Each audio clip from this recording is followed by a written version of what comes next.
Séance d'explication et d'échange sur les sujets d'actualité dans le royaume de Dahomey. Le roi de Dahomey, Dada Dawenodegberanzi, président du conseil d'administration des familles royales d'Abomey-Kafra, a convié les têtes couronnées et les responsables à divers niveaux dans le royaume de Dahomey à cette séance pour lever les goulots d'étranglement liés à la gestion des sujets par le Kafra. Les polémiques liées à la fermeture du palais du roi Gezo Akana, la situation de la famille Tobada à Lissazoumé et des familles Godjo à Ossou, Seglé à Abomey et d'autres sujets ont été abordés. Au thème des échanges, le roi de Dahomey, Dada Dawenodegberanzi, a rappelé que le trône de Rugbaja est unique et tout le monde doit respecter le trône royal. Les sujets sont débattus sans parti pris et les consultations sont faites avant toute décision selon le roi de Dahomey. Le roi est revenu sur la situation dans quelques familles avant d'affirmer sa disponibilité pour écouter tout le monde. Alors, non kwasia et quand il me repose mon do eto tcherelea donc Dahomey to Rugbaja zo mi bisin azoe ndokpo kono pacha yen ewa indo bo mi bi jin kana jijon tada Rugbaja sin po ji zen nu cambio we de jin kana je ji to doji pe ka ji we ka do no sin po jina ya de a sewe kana le nawe jido bo sin po na le a je asito e ban jonji nu ka wa megon eno ke alomoro yi Dada Rugbaja sin po dada le o so yen mo ko de je gbetin bo le dogben fi e mo ilo dogben kaka so iten to me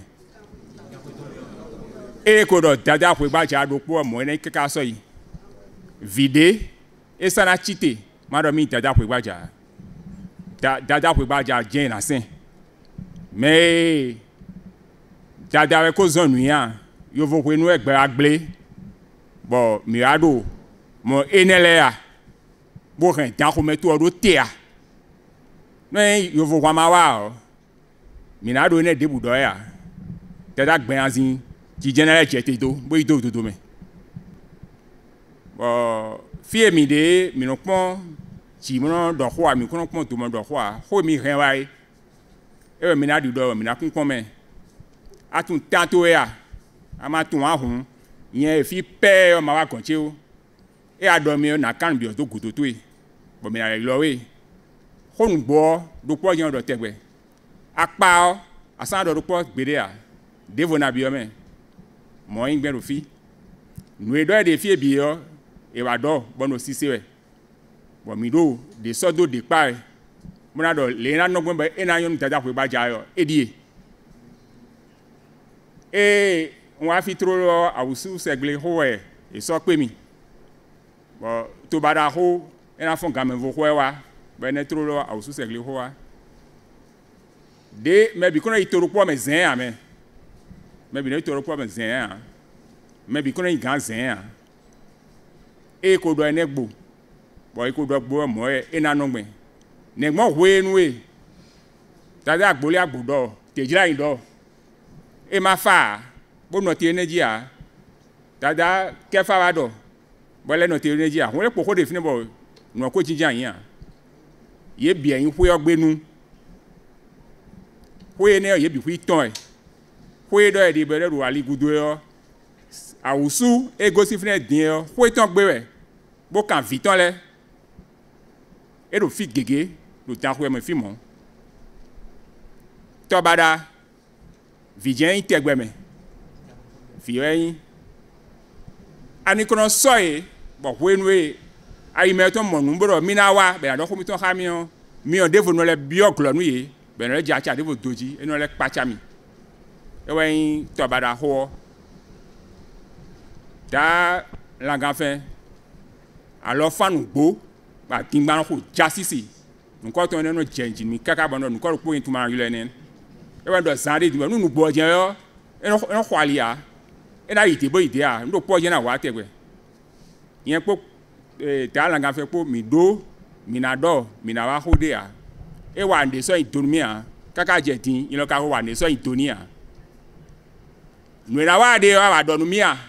mi cambio nu temete jije lero mais ko hoto bi beton ai dada gon bo mi je duro ji wo chobo e wa dogbo mo hawe ya mi le ka kan mo bi e pon gbede ya yin wa do dada ko ba jasin gboji o fidi nde mo no do de ya ba to de wo nse na do e o wa mi na do bona mana se ya na do e o ama se ya we nu e torote gbonunga le no do e fine gbo bon nde no ji ya ndi kono fa yovo to me mi ade din yovo ablo to odo bo ache pipa do to onu me hon jaja to egbele yo e wa ya khosu zo magbe gbenale bo gbonuga na do e to je fide be po na so jonu akhosu obo ni ado hami do hwian no khode gbe a fi etagbade yo ina yilo ma do eni ami na do no agbere mi kun ado vone Haramadu gohun figan gojoton et sewe masedo bodo me nonu mon koto do me be dole ye ni wa edo suni wa mi se bodo evun invitation so joni evun mede si invitation e so ye gbe mede so ton bo ko mi tonado ya mi kada jaro fia me ta do mi go sin gbo ama sin ko so do haro dan ko mi fia e chizonu eneo ein gojo ewe so but there no dey wododo e so gojo de do ku egbe ha e si jele a hovi gojo sinsin po do jaja ko gbeja sinsin po gbede ha a hovi sin po vo jaja sin po vo e so mo gojo zipo ha boja pon jaja sin po e ka so na mo ya do yorun ko deji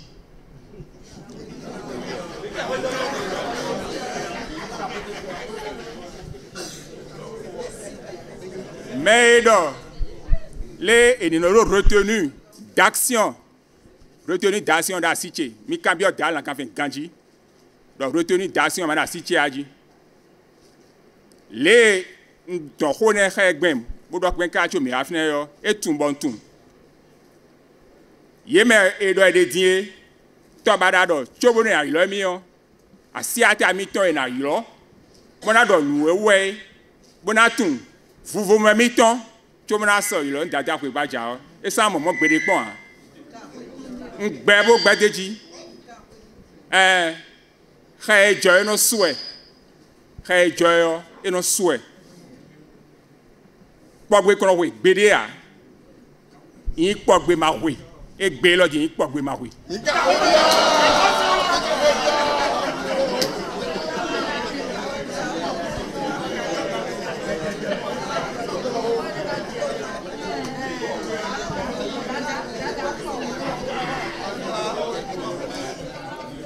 ene le holen gbe pede yo ene fide jlo bo na do khoto he yo e wa yin na do he me ko wa bo do mi ton de no de gbe bo e yin le ko no mi yo de korofia e kono chi gbon mo an le na mi na blogben bo ta ko me na ruzu bo na ibute yo e ba jendi e no do we me chididi akume khede ewe no didi mo jai do dako me mi eda ijewe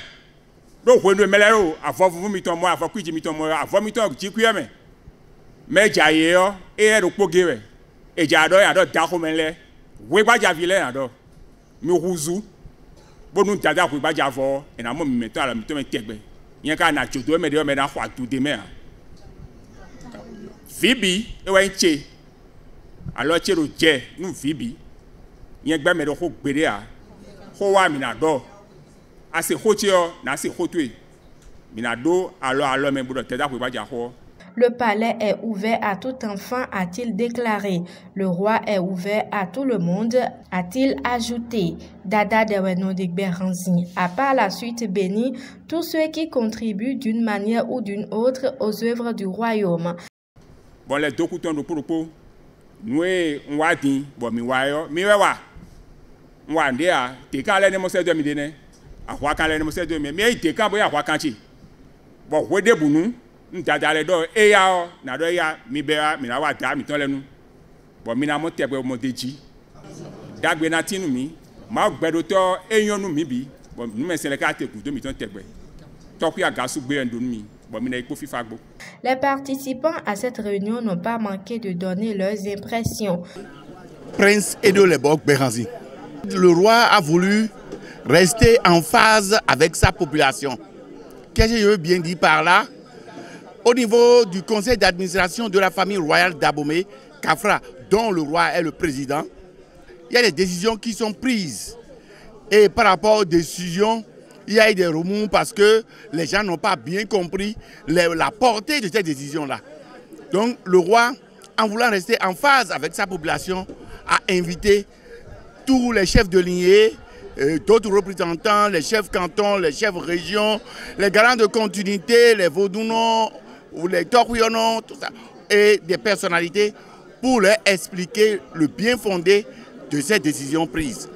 Et c'est ça qui nous a amenés ici ce matin, et je pense qu'ils ont compris et ils ont su qu'au niveau du Kafra, bien des choses se font et se font dans la vraie logique, avec la vérité, avec la bonne manière pour garantir la paix et la concorde au sein de la famille royale d'Abomey. On m'appelle Béanzin Kwekwe Lokozo, membre du bureau exécutif du conseil d'administration de la famille royale d'Abomey. Aujourd'hui, le roi a convoqué une réunion d'explication et de clarification à l'endroit de quelques administrateurs de forums qui interprètent mal les décisions prises au sein du conseil d'administration de la famille royale d'Abomey. Donc on est venu leur expliquer comment nous travaillons, le fonctionnement, et on a donné des explications par rapport à certaines décisions déjà prises. Et c'est aussi une sorte de mise en garde. On leur a rappelé les règles, les règles en la matière, et ensuite on a dit à partir d'aujourd'hui, si quelqu'un ne vient pas à la source avant d'aller publier des informations, on pourra agir. Je m'appelle Sodéou Kanklele Sungongon, chef de canton de Sogodomé-Sado. Et je suis membre de droit de Kafra. Et Kafra a initié une réunion d'explication au peuple d'Anhomey. C'est ça. Et nous sommes venus assister le roi pour porter à la connaissance du peuple de Dahomey les traitements, les règlements des litiges que les gens jugent à tort à travers le peuple. D'abord, il y a la compréhension mutuelle. J'ai retenu qu'il y a la compréhension mutuelle entre le peuple et le Kafra. On a épuisé les points d'ombre. C'est ça qui me range là. La paix va régner après le discours de Sa Majesté du souverain. Une séance de sensibilisation et d'information, c'est une sorte de reddition de comptes et qui, pour nous, est une innovation. C'est pour la première fois que nous assistons à une telle activité, que nous ne prenons pas à une telle activité. Car depuis 1997, que moi j'ai accédé au trône de Rungongan de Dahomey, je n'ai jamais eu droit à de telles explications. Parce que le roi n'est pas tenu, il n'est pas obligé donc de rendre compte, et surtout dans les détails comme on vient de le faire. Voilà, donc mes impressions sont très bonnes. C'est édifiant. On souhaite que cela se répète. Cela apaiserait beaucoup d'esprit. Ça contribuerait à la pérennisation, disons à la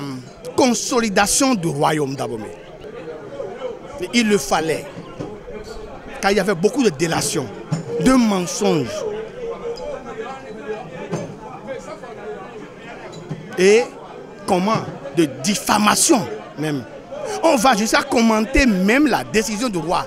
Ce à quoi nous n'avons jamais assisté depuis le XVIe siècle. Moi, on m'appelle Agonvano Kofi Auberge. Je suis content, je suis très content de la séance d'aujourd'hui, parce que c'est ce qu'on souhaite, c'est ce que nous on veut. On veut mieux comprendre les décisions qui sont prises au siège du CAFRA ici par Sa Majesté et le CAFRA. Mais aujourd'hui, on nous a expliqué beaucoup de choses, mais il reste des trucs, mais compte tenu du temps, on n'a pas pu aller en profondeur de tout ce que, par exemple, nous on discute sur notre forum d'ONU. Mais on a appris beaucoup de choses, on a eu l'occasion de discuter, de poser des questions et de comprendre, d'avoir certaines explications de la bouche de ceux qui peuvent nous dire la vérité. Et je suis très content, je suis très ravi. Que la paix et l'unité soient préservées dans le royaume de Dahomey.